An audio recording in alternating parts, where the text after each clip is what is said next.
Felipe Romero Sánchez. Gracias, señor director. Mire, Nayib es un hombre que Dios sabe por qué hace las cosas. Adelante. Mire, de hablar de la gestión de Danilo está ahí. Por más cosas que uno diga acá, al final la evaluación la va a hacer el pueblo. Yo lo que aspiro es que esta gestión supere la gestión de Danilo por el bienestar de la sociedad dominicana. Porque si nosotros logramos generar 125,000 o 150,000 empleos por año, eso va en beneficio de la sociedad dominicana. Yo creo que, mi querido amigo Felipe, el pueblo unido superar la situación que vive actualmente, porque no es fácil lo que le espera al nuevo presidente Luis Abinader. Entonces vamos a necesitar de todos, claro, todos unirnos para salir de esta situación de salud y económica y que llega mucho más lejos generado por esta pandemia. O sea, ahora más que nunca necesitamos estar unidos todos, no importa el color del partido. Y estoy totalmente de acuerdo, por eso digo que a lo que nosotros aspiramos es que esta gestión supere la gestión del presidente Danilo Medina y que pueda superarla por el bienestar de la sociedad dominicana. Y el propio presidente Danilo en el día de ayer hace ese planteamiento. Dice que lo que importa ahora es que nos unifiquemos nosotros como dominicanos para salir de la crisis, porque al fin y al cabo, cualquier campaña electoral que se haga se va a hacer, son campañas comparativas. Yo he tenido una experiencia electoral de larga data, modestia aparte. He participado en todos estos procesos electorales del año 1978 a la fecha. ¿De viejo? Sí, bastante. Tengo un poquito de año encima. Y la experiencia electoral que tengo es que todo este tipo de campaña, cuando entra un gobierno nuevo o el gobierno que sale quiere volver a llegar, el partido que sale quiere volver al poder, se hacen en términos comparativos. Una de las grandes dificultades que tuvo Leonel Fernández en esta campaña electoral fue que no pudo hacer una campaña comparativa de su gestión frente a la gestión de Danilo Medina. Y al no poder hacer una campaña comparativa, por eso el pobre desempeño electoral de la Fuerza del Pueblo. Obviamente que la campaña electoral de Luis Abinader implicaba innovación, implicaba esperanza, implicaba expectativa, incluso expectativa frustrada de una clase media que se sentía o se siente frustrada con la gestión de gobierno del Partido de la Liberación Dominicana. Ahora, ¿qué ocurre? Es que cada proceso de transformación social, como el que vivió la República Dominicana, y al igual que la República Dominicana lo vivió Brasil, lo vivió Bolivia, lo vivió Ecuador, lo vivió incluso la Venezuela de Chávez. Y hablo de la Venezuela de Chávez porque quiero separar lo que es la Venezuela de Chávez a la Venezuela de Maduro. Son dos procesos totalmente distintos y diferentes. Cuando usted crea una gran expectativa que usted saca, estamos hablando que Danilo Medina sacó de los niveles de pobreza el 50% de las personas que encontró en niveles de pobreza. O sea, cuando Danilo llega en el año 2012 al poder, el nivel de pobreza en la República Dominicana era de un 40%. Cuando Danilo sale, el nivel de pobreza es un 21%. Ahora, cuando usted saca de pobreza ese 21% de esa clase media y la clase media crece, la clase media crea niveles de independencia, de pensamiento, crea niveles de independencia económica y crea una serie de expectativas que van mucho más allá de las expectativas que se crearon cuando estaban en unos niveles de pobreza media. Entonces, a partir de ahí, se convierte en una clase media exigente. Por eso es que las sociedades avanzan. En la medida en que tienen menos pobreza, no es porque hay más pobres, es porque la mentalidad de la sociedad se coloca por encima de los liderazgos políticos. Y yo siempre he dicho que una de las críticas que le he hecho al PLD fue que el PLD transformó la sociedad, pero no se transformó mentalmente a sí mismo. O sea, yo hago una transformación social en la República Dominicana, elevo el nivel de vida, la calidad de vida de la gente, pero mentalmente continúo anclado en ese proceso que yo inicié y no voy reseteándome, como se dice en el lenguaje cibernético en este momento, y colocándome a tono con las demandas de la sociedad.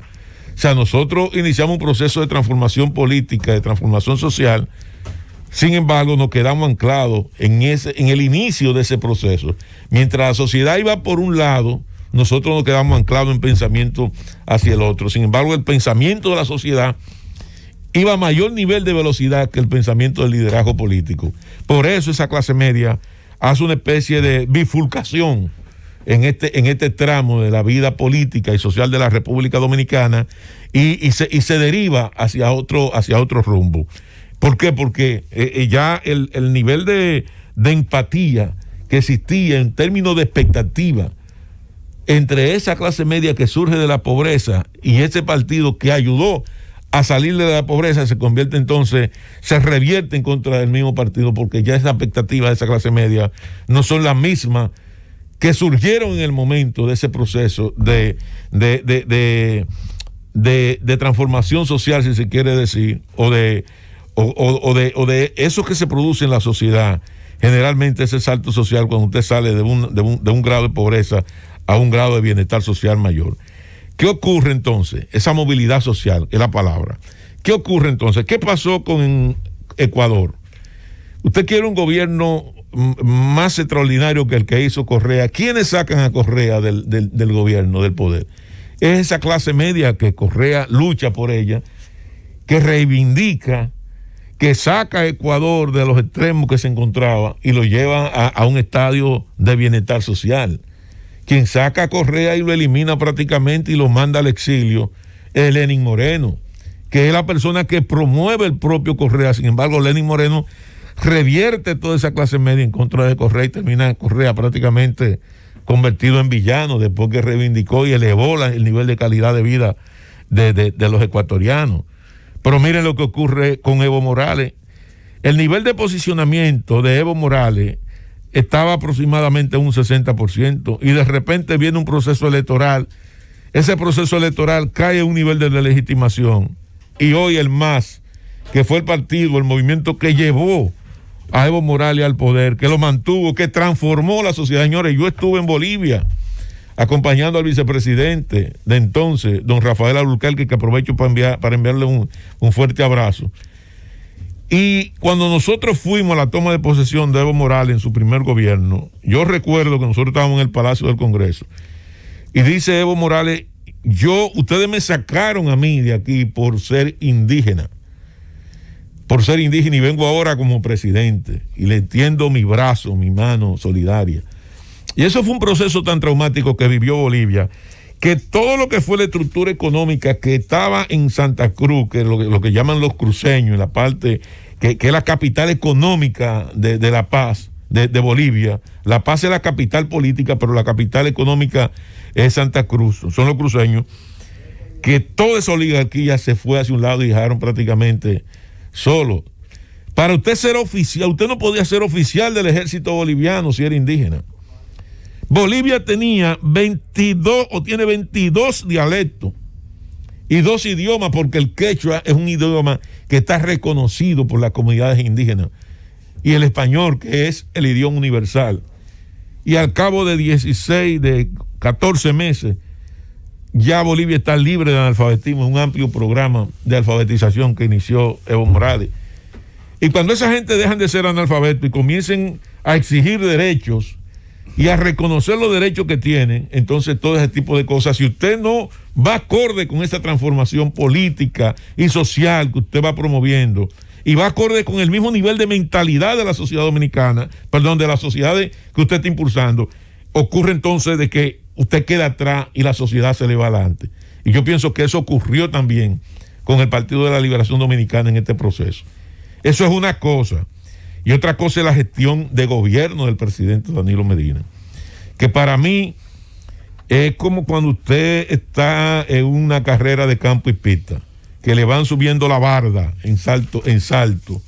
Llega un momento que el competidor que usted tiene atrás, por más que intente brincar, siempre la barda va a la pista y es difícil porque el salto que usted tiene que dar es demasiado alto. ¿Pero y por qué? Bueno, es que ahora tenemos un gobierno que va a administrar un país y un mundo en crisis. Dice José Ignacio Paliza: hemos encontrado un país roto. Y yo le agrego, no es el país roto, don Ignacio Paliza, es el mundo que está roto. Más que el país, es el mundo que está roto por este coronavirus, como bien usted señala. Entonces, ¿a quién acudir si nosotros todos estamos librando nuestra propia batalla? Todos los países del mundo están librando su propia guerra.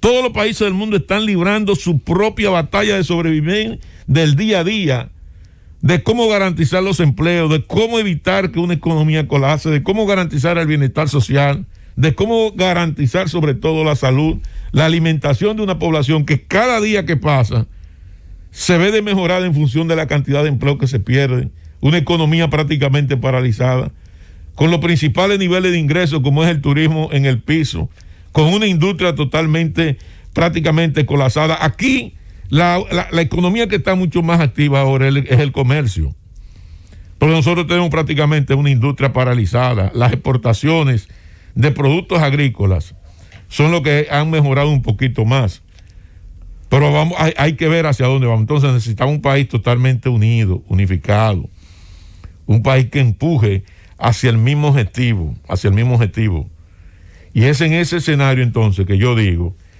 que en el marco de esta situación que va a encontrar Luis Abinader, porque él lo que va a manejar es un país en crisis, con una dificultad económica de ingreso.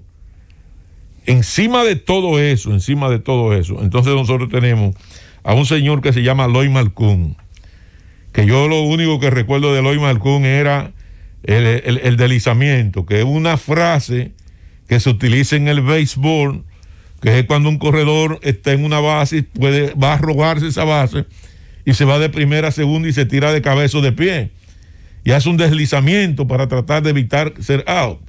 Pues yo recuerdo esa frase que se aplicó en materia de políticas económicas y política monetaria en la República Dominicana, cuando en el gobierno de Hipólito Mejía plantearon el deslizamiento de la prima del dólar. Lo que pasa es que deslizaron la prima del dólar no fue en un terreno de béisbol, la deslizaron en un terreno rebaloso, en un cristal, y pensaron que la prima del dólar iba a llegar a un 16-1 y terminó en un 55-1. O sea, que se fue de boca la prima del dólar. Entonces, en medio de esta crisis, este señor hoy incluye entonces un ingrediente que yo creo que no es prudente en este momento, que dice él que este gobierno está obligado y que es necesaria una reforma fiscal. Entonces usted está planteando un tema de una reforma fiscal en medio de una situación de crisis totalmente económica, donde la gente no tiene ingresos. ¿A quién usted le va a apretar la tuerca para sacarle dinero cuando no hay empleo, cuando no hay producción, cuando en estos momentos no hay ganancia?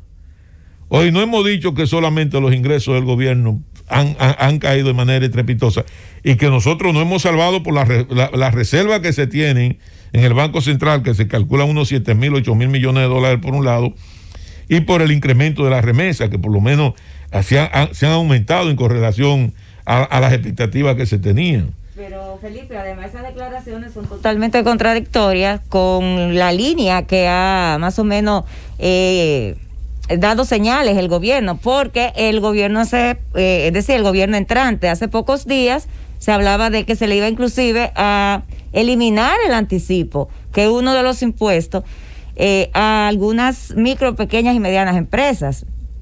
Entonces yo estoy de acuerdo contigo, y yo lo que creo es que, por ejemplo, en el caso de Malcoun, que ya se cogió una autoridad económica, o sea, el gobierno de Luis Abinader designó un equipo económico y ese equipo económico es el que está funcionando.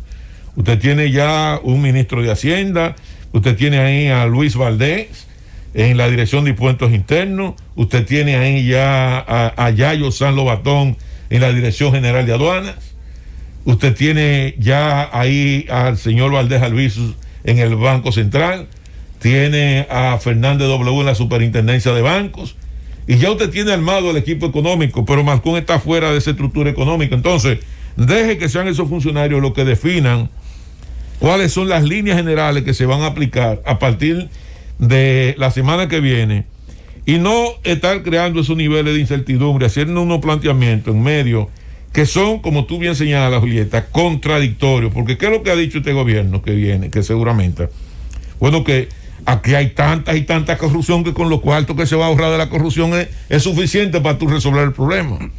Entonces, como se van a eliminar tantas instituciones y van a haber todos esos gastos de corrupción y de lo que sea en función de ese discurso, vamos a ver lo que se va a hacer y después entonces la carga la arreglaremos en el camino. Aquí lo que hay que preocuparse es por incentivar la producción, por garantizar el empleo, por garantizar de que la gente no pierda el empleo y que hagan todo el esfuerzo posible para superar ese gobiernazo que hizo Danilo Medina 2012-2020, cuya inversión extranjera superó los 22 mil millones de dólares en esos 8 años. Llévatelo, Cundo.